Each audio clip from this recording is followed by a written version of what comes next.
இந்தியாவில் தொடர்ந்து 15 ஆண்டுகளுக்கு மேலாக ஆட்சியிலே இல்லை. 100 எம்எல்ஏ எம்பி கூட கிடையாது. இந்தியாவில் 3 மாநிலத்தை ஆளுகிற கட்சியாக சுருங்கிடுச்சு காங்கிரஸ் கட்சி. திருவண்ணாமலை தொகுதியில போட்டியிடக்கூடிய திரு ஏழுமலை அவர்கள் அமைச்சர் ஏவாவை எதிர்த்து போட்டியிடுறாரு. அவருக்கான களம் அங்க எப்படி இருக்கு? ஏவா வேலுவே பயந்துட்டு இருக்காரு. என்ன பயந்துட்டு இருக்காரு? நம்ம தோத்துருவோம் தேர்தல்ல. திமுக கூட்டணியில வந்து உங்களுக்கு திருமாவளவன் எப்படி தேர்தலில் உள்ள வரன்னு பாக்குறாரோ.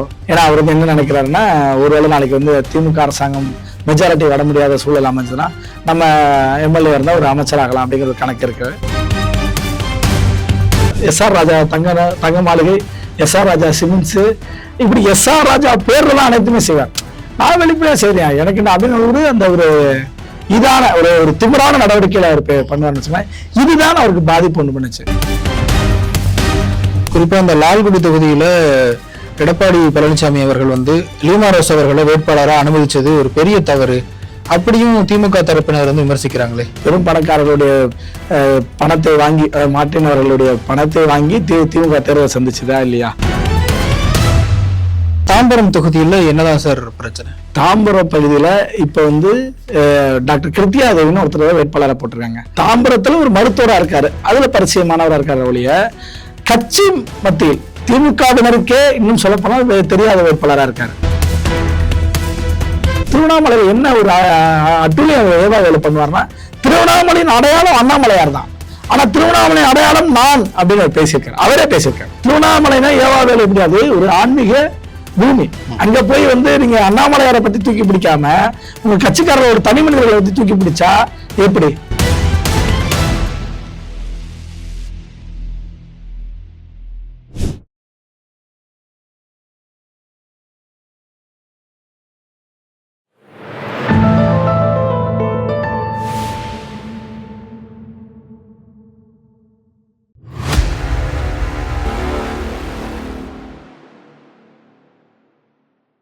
தாமரை டிவி நேயர்களுக்கு அன்பு வணக்கம். இன்றைய நேர்காணலில் பத்திரிகையாளர், அரசியல் விமர்சகர் திரு ராஜா ஸ்டாலின் அவர்களோடு உரையாட இருக்கிறோம். சார் வணக்கம். வணக்கம்.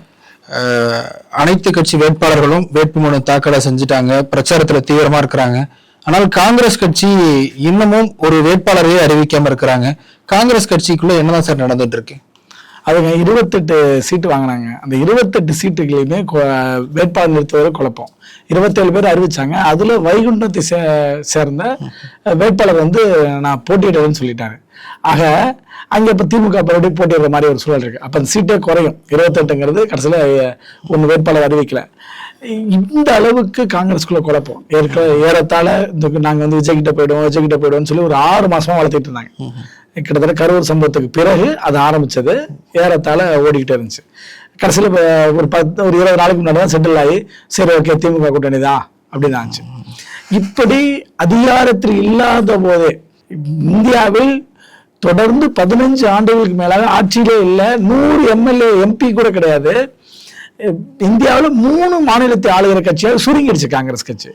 இந்த சூழலை இவ்வளோன்னா அப்ப 2011 வச்சு பாருங்க. 2014 ஆட்சி அதிகாரத்தை இருக்கும்போது 60 சீட்டு வாங்கினாங்க இதே காங்கிரஸ். அப்ப அதிகார துஷ்பிரயோகம் சொல்ல வர அது காங்கிரஸ் கட்சி எப்படி செய்யும் அப்படிங்கிறதுக்கு.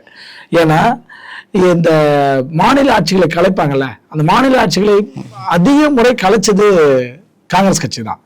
154 முறை காங்கிரஸ் கட்சி ஒவ்வொரு மாநிலத்திலையும் மாநில அரசுகளை கலைச்சது. அது நம்ம இங்க வந்து தமிழ்நாட்டில் வந்து கருணாநிதி உட்பட, அண்ணா எம்ஜிஆர் ஆட்சி உட்பட, ஜானகம்மா ஆட்சி உட்பட கலைச்சிருக்காங்க. ஆக அதிகார துஷ்பிரயோகம் என்ன செய்வதில் மிகப்பெரிய ஒரு வன்முறையான கட்சியாக நான் காங்கிரஸ் கட்சியை பார்க்கிறேன். அதனாலதான் இன்னைக்கு வரைக்கும் இந்தியாவுக்கு எந்திரிக்க முடியல. அப்ப அவங்க போட்ட ஆட்டம் இருக்குல்ல, அந்த விஷயம்னா இன்னைக்கு வரைக்கும் உங்களுக்கு உங்களுடைய அமைச்சர்கள் இருக்கக்கூடிய ராசா விசாரிக்கப்படுற கைது செய்யப்படுறாரு. எப்படி எதன் அடிப்படையில 2G. அப்ப அந்த 2G பிரதமர் பொறுப்பு இருக்கால இருக்குன்னு சொல்றாரு. இப்ப இந்த ஆடியோ வீடியோ எல்லாம் இப்ப நீங்க பேசி ராசா விஷயம் பரபரப்பா பேசப்படுது. அப்ப என்னன்னா அந்த அளவுக்கு ஊழல் நிறைந்த கட்சியா இருக்கு. இங்க ஆயுதம் வாங்குவதில் கூட ஊழல்ங்கிறது அங்கேதான். ஊழலின் தொடக்கமே காங்கிரஸ் கட்சியா மாறிடுது இல்ல, அந்த ஒரு சூழல் இருக்குல்ல. அப்ப அதைத்தான வந்து நம்ம வந்து இந்த காங்கிரஸுடைய வளர்ச்சி என்பது உண்மையிலே எளிய மக்களுக்கும் மாநில உரிமைகளை பேசுகிற மக்களுக்கும் எதிரானது. அதனால அந்த கட்சி இந்த தேர்தலில் காணாமல் போயிடும். பாரதிய ஜனதாவும் தங்களுடைய வேட்பாளர்களை அறிவிச்சிருக்காங்க. அதுல குறிப்பா ஒரு 16க்கும் மேற்பட்டவர் புதுமுகங்களா இறங்கியிருக்கிறாங்க, புதுமுகங்களுக்கு வாய்ப்பு கொடுத்துருக்காங்கன்னு சொல்றாங்க. பாஜகவுக்கு களத்துல எந்த அளவுக்கு அவர்களுக்கான வெற்றி வாய்ப்பு இருக்கு? குறிப்பா சில தொகுதிகளில் நேரடியாக அமைச்சர்களை எதிர்த்து சில தொகுதிகளில் நேரடியாக அமைச்சர்களை எதிர்த்து போட்டியிடுறாங்க. திருவண்ணாமலை தொகுதியில போட்டியிடக்கூடிய திரு ஏழுமலை அவர்கள் அமைச்சர் ஏவாவை எதிர்த்து போட்டியிடுறாரு. அவருக்கான களம் அங்க எப்படி இருக்கு? அதாவதுங்க, ஏவா வேலுவே பயந்துட்டு இருக்காரு. என்ன பயந்துட்டு இருக்காரு? நம்ம தோத்துருவோம் தேர்தல்ல அப்படின்னு. ஏன்னா இந்த ஏழுமலை என்பது அந்த தொகுதியுடைய சரியான கேண்டிடேட். 2001 திமுக சார்பா அவர் போட்டிட்டார். போலூர்ல போட்டிட்டு குறைஞ்ச வாக்குகள் வித்தியாசம், ஏறத்தாழ ஒரு 49,000 வாக்குகள் வாங்கி குறைஞ்ச வாக்குகள் வித்தியாசம் அவர் தோல்வி அடைஞ்சார். அப்புறம் கட்சியிலிருந்து வெளியேறி 2011 கட்சி, அதாவது திமுக வெளியேறி 2011 சுயேட்சையாக தேர்தலை சந்திக்கிறார். ஏவாவேலுக்கு இவருக்கு தான் அந்த முரண்பாடு. அந்த முரண்பாட்டுல இவர் தேர்தலை தனிச்சு சந்திச்சு கிட்டத்தட்ட அந்த தேர்தலில் இவர் 39,000 வாக்குகள் வாங்குறாரு. இண்டிபெண்டா எனக்கு தெரிஞ்சு ஒரு சுயேட்சை அதிகபட்ச வாக்குகள் வாங்கி காட்டினது அந்த தேர்தலாக இருக்கும். 2011 தேர்தலாக தான் இருக்கும். அந்த அளவுக்கு செல்வாக்கு இருக்கு லோக்கல்ல. அந்த செல்வாக்கு இருக்கிறனால அவரால் அந்த வாக்கு வாங்க முடியுது. அப்ப இவரே அங்கே வேட்பாளராக வரும்போது, அதாவது திருவண்ணாமலையில வரும்போது, போலுக்கு திருவண்ணாமலை பெரிய வித்தியாசம் இல்லை. ஆனால் கூட்டணிங்கும் போது மாறும், போலவே கிடைக்கும்ல. அதிமுக திமுக கூட்டணிங்கும் போது அந்த இடம் ஒவ்வொரு வேட்பாளர்கள் மாற வாய்ப்பு இருக்கு. அந்த சூழல் இப்ப திருவண்ணாமலையில் நிற்கிறாரு. இப்ப ஏவாவேலுக்கு சரியான, ஏன்னா திமுகவில் இருந்ததுனால திமுகவின் தேர்தல் வேலைகள் என்னன்னு தெரியுமா தெரியாதா? திமுகவுடைய பல ஆட்கள் இருக்காங்க, எல்லாருக்கும் ஒரு அறிவுமானவர், பரிச்சயமானவர், அதோட மக்களுக்கும் பரிச்சயமானவர். அப்ப திமுக இருந்து அறிவுமானதுனால இவருக்கு அந்த இருக்கு. அதே மாதிரி பாஜகவும் ஏறத்தாழ 10 ஆண்டுகள் மேல 2014 சேர்ந்தார். தமிழிசை அவர் மாநில தலைவராக இருக்கிற காலத்துல அவர் தலைமையில அவர் இணைஞ்சார். அப்ப இதெல்லாம் என்னன்னா அவருக்கு களத்துல மிகப்பெரிய வெற்றி வாய்ப்புக்கான சூழல் அமையுது. என்னன்னா ஏவாவேலு ஏற்கனவே அவருக்கு இருக்க அந்த டிஸ்பியூட் என்னன்னா, கோயில்களில் போய் இது பண்றது என்ன, இப்ப நடுவில் இந்த ஜாதிய பிரச்சனை எல்லாம் கிளப்பி வச்சாரு. வதால மகராஜனுடைய அன்புமணியை திட்டுறங்கிற பேர்ல சமூக மோதலை தூண்டுவதமா பேசினாரு. ஆனா அந்த மாதிரி இல்லாம அனைத்து சமூகங்களுடைய வேட்பாளரா இன்னைக்கு பாஜக வேட்பாளர் இருக்காரு. அது அவருக்கு பாசிட்டிவ். அடுத்தது அங்கே கல்வி நிறுவனங்கள் நடத்தி அந்த சமூக அங்கே திருவண்ணாமலை போலூர் இந்த பகுதியில் மிகப்பெரிய அளவுக்கு கல்வி நிறுவனங்களை நடத்துகிற ஒரு நபராகவும் சமூக சேவையில் ஈடுபடுற நபராகவும் இருக்கிறதுனால பலம் வாய்ந்த பெருவாரியான வாக்கு வித்தியாசத்தில் வெற்றி பெறுவார் அப்படின்னாங்க. ஏன்னா ஏவாவேலுக்கு இதுவரைக்கும் கடிவாளம் போட சரியான வேட்பாளர்களா இல்லாம இருந்தாங்க. அது அதிமுகவிலே நிறுத்தினாலுமே சில வாக்குகள் இருந்தாலும் அவருக்கு நேரடி போட்டியா இல்லாத இடத்துல இருந்துச்சு. இன்னைக்கு நேரடி களம் வந்திருக்கு. ஏன் நேரடி களம் வந்திருக்குன்னா, இவர் அந்த தொழில் நின்று தனிப்பட்ட முறையில 40,000 ஓட்டு வாங்கினவர்னால இவரால திருவண்ணாமலையில வெற்றி பெறும். ஏன்னா திருவண்ணாமலையில என்ன ஒரு அட்டுழியம் ஏவாவேலு பண்ணுவார்னா, திருவண்ணாமலையின் அடையாளம் அண்ணாமலையார் தான். ஆனா திருவண்ணாமலை அடையாளம் நான் அப்படின்னு பேசியிருக்காரு. அவரே பேசியிருக்காரு, அவர் கட்சி சார்ந்தவர் பேசியிருக்காரு. திருவண்ணாமலைனால ஏவாவேலு தான். திருவண்ணாமலைனா ஏவாவேலு எப்படி? அது ஒரு ஆன்மீக பூமி. அங்க போய் நீங்க அண்ணாமலையாரை பத்தி தூக்கி பிடிக்காம உங்க கட்சிக்காரர் ஒரு தனி மனிதர்களை பத்தி தூக்கி பிடிச்சா எப்படி? அப்ப இதுக்கு மக்கள் பதிலடி கொடுப்பாங்களா, கொடுக்க மாட்டாங்களா? அதில் வெற்றி பெறுவதற்கான வாய்ப்பு உள்ளவராக இன்னைக்கு ஏழுமலை அவர்கள் தான் திருவண்ணாமலையில இருக்கிறார். அதே போல இந்த என்டிஏ கூட்டணியில போட்டியிடக்கூடியவங்க எல்லாம் சிலர் தொகுதி மாறி இருக்கிறாங்க. குறிப்பா முன்னாள் அமைச்சர் CV சண்முகம் அவர் இப்ப எம்பியா இருக்காரு, இருந்தாலும் அவர் மயிலம் தொகுதியில் போட்டியிடுறாரு அப்படிங்கிற மாதிரிலாம் விமர்சனங்கள் வைக்கிறாங்களே, அது என்ன மாதிரியான அணுகுமுறை? எப்படி திமுக கூட்டணியில உங்களுக்கு திருமாவளவன் எப்படி தேர்தலில் உள்ள வரன்னு பாக்குறாரோ, ஏன்னா அவர் என்ன நினைக்கிறாருன்னா, ஒருவேளை நாளைக்கு திமுக அரசாங்கம் மெஜாரிட்டி வர முடியாத சூழல் அமைஞ்சதுன்னா நம்ம எம்எல்ஏ இருந்தா ஒரு அமைச்சராகலாம் அப்படிங்கிற ஒரு கணக்கு இருக்கு. அது ஒரு பக்கம். இதுல சிவி சண்முகம் அவர்கள் ஏற்கனவே திண்டிவனம் பொது தொகுதியா இருக்கணும் அங்கே எம்எல்ஏவா இருந்தவர். இன்னைக்கு விழுப்புரத்துல போய் பொன்முடியை தோக்கடிச்சு ஆகி தொடர்ந்து அமைச்சரவையில் இருந்தவர். தொடர்ந்து 3 முறை அமைச்சர்களா இருந்தாரு. அதிமுக ஆளுங்கட்சியா எப்ப ஆச்சோ 2001 முதல்ல சிவி சண்முகம் எம்எல்ஏ ஆகிறாரு.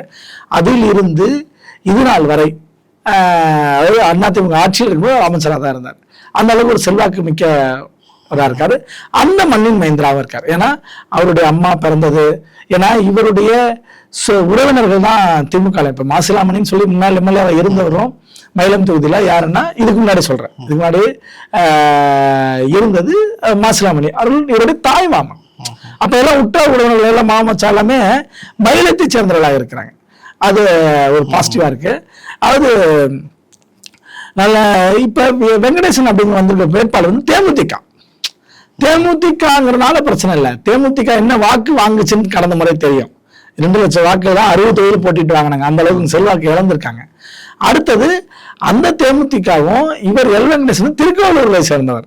அவர் அங்கிருந்து மயிலத்துல வந்து ஒர்க் பண்ற அளவுக்கு பக்கத்து தொகுதியான ஒரு இது இருக்கும். இப்போ விழுப்புரத்தில் போட்டிட்டாரு, விக்ரவாண்டில இருந்தாருன்னா ஓரளவுக்கு அவருக்கு வந்து தொகுதியோட பரிச்சயமா இருக்கும். ஒரு திண்டிவனம் தான் பரிச்சயம் இருக்கும், வானூர் பரிச்சயமா இருக்கும். ஆனால் எதற்குமே சம்பந்தம் இல்லாத திருக்கோவிலூர்ல இருந்து வரும்போது மக்கள் வந்து உள்ளூர்காரராக பார்க்க மாட்டாங்க. அது ஒரு சி வி சண்முகம் அவர்களுக்கு ஒரு நல்ல பாசிட்டிவ். அடுத்தது அவர் இருக்கிற காலகட்டத்தில் நீங்க அவர் சட்டத்துறை அமைச்சராக இருக்கும்போது பார்த்தீங்கன்னா பல்வேறு திட்டங்களை செஞ்சிருக்காரு. அதுல ஒவ்வொரு நீதிமன்றங்களையும், விழுப்புரத்தில் நீதிமன்றம் வந்தது அவருடைய பீரியடு, திண்டிவனத்துக்கு நீதிமன்றம் வந்தது சி வி சண்முகம் சட்டத்துறை அமைச்சராகும் போது வந்ததுதான், உளுந்தூர்பேட்டை நீதிமன்றம், அப்படி நீதிமன்றங்களுடைய புதிய பில்டிங்லாம் வந்தது எல்லாமே, கட்டிடங்கள் வந்தது எல்லாமே சி வி சண்முகம் அவருடைய காலத்தில் தான். அந்த கல்வித்துறை அமைச்சராக இருக்கும்போது பல்வேறு மாற்றங்கள் தமிழக கல்வித்துறையில செஞ்சார். அதனால மிக எளிமையாக இந்த தேர்தலில் வெற்றி பெற வாய்ப்புள்ள தொகுதியாக அதிமுக இருப்பது மயிலம் தொகுதி. ஸ்ரீசோமரை வெற்றி வாகி சொல்லுவார். திமுகவில் தொடர்ந்து பலரும் வந்து ராஜினாமா கடிதத்தை கொடுக்கறாங்க அல்லது எதிர் விதத்தில் எதிர்ப்பு தெரிவிக்கிறாங்க. குறிப்பாக தாம்பரம் பகுதியில் எம்எல்ஏ எஸ்.ஆர். ராஜா அவர்கள் தொடர்ந்து 2-3 முறை அவர் எம்எல்ஏ வந்திருக்கிறாரு. அவர் வாய்ப்பு மறுக்கப்படுறது, அவருடைய ஆதரவாளர்கள் அடுத்தடுத்து மீண்டும் அறிவாலயத்துக்கு போறாங்க, ஆர்ப்பாட்டம் பண்றாங்க. தாம்பரம் தொகுதியில் என்னதான் சார் பிரச்சனை?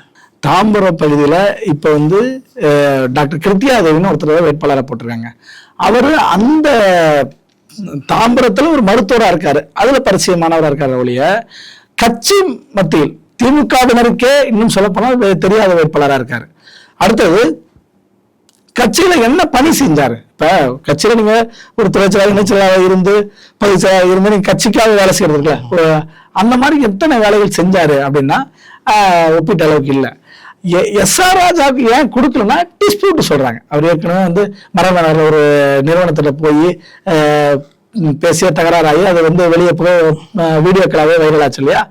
ஏன்னா அவர் வெளிப்படையாகவே அந்த ஒரு விஷயத்த பயம் இல்லாம ஒரு தவறே செஞ்சாலும் அது வெளிப்படையா பேசுவார் அப்படிங்கிற ஒரு தன்மை உள்ளவர். நீங்க எல்லா எம்எல்ஏக்களும் யாரோ ஒருத்தர் பேர் தொழில் பண்ணாங்க. ஆனா இவர் என்ன பண்ணாரு, எஸ்.ஆர். ராஜா தங்க மாளிகை, எஸ்.ஆர். ராஜா சிமெண்ட்ஸ், இப்படி எஸ்.ஆர். ராஜா பேர்லாம் அனைத்துமே செய்வார்.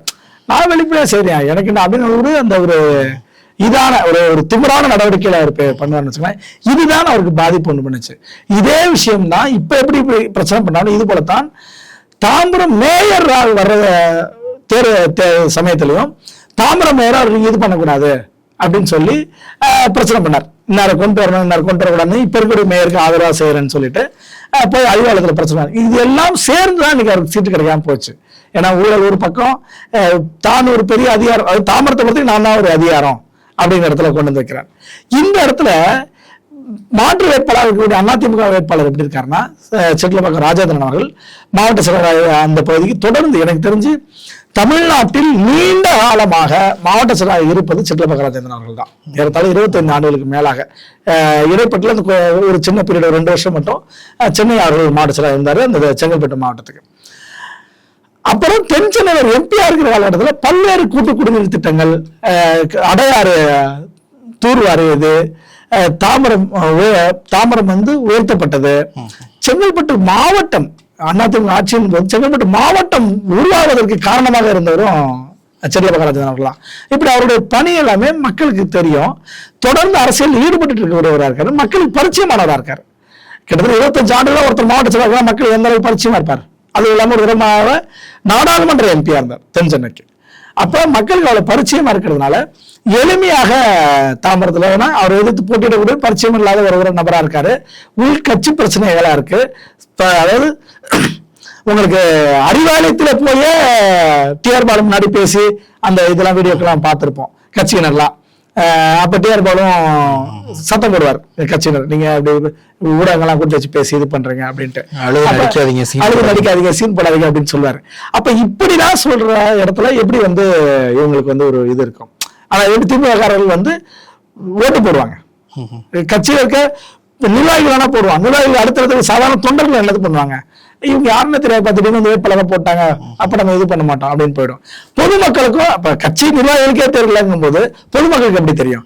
அப்ப அந்த இடத்துல தான் சிட்லப்பாக்கம் ராஜேந்திரன் அவர்கள் வலுவாக பெருவாரியான வாக்கு வித்தியாசத்தில் வெற்றி பெறுவதற்கான சாத்தியக்கூறுகள் அதிகம். அதே போல அதிமுக அணியில அவங்க வந்து சில தொகுதிகளில் பெரும் பணக்காரர்களை நிறுத்தி இருக்கிறாங்க. குறிப்பா அந்த லால்குடி தொகுதியில எடப்பாடி பழனிசாமி அவர்கள் வந்து லீமா ரோஸ் அவர்களை வேட்பாளராக அனுமதிச்சது ஒரு பெரிய தவறு அப்படியும் திமுக தரப்பினர் வந்து விமர்சிக்கிறாங்களே. பெரும் பணக்காரர்களுடைய பணத்தை வாங்கி மாற்றினவர்களுடைய பணத்தை வாங்கி திமுக தேர்வை சந்திச்சுதா இல்லையா? சட்டப்படியே, அதுவும் சட்டத்துக்கு புறமா கொடுக்கல, சட்டப்படிதான் கொடுத்தாங்க.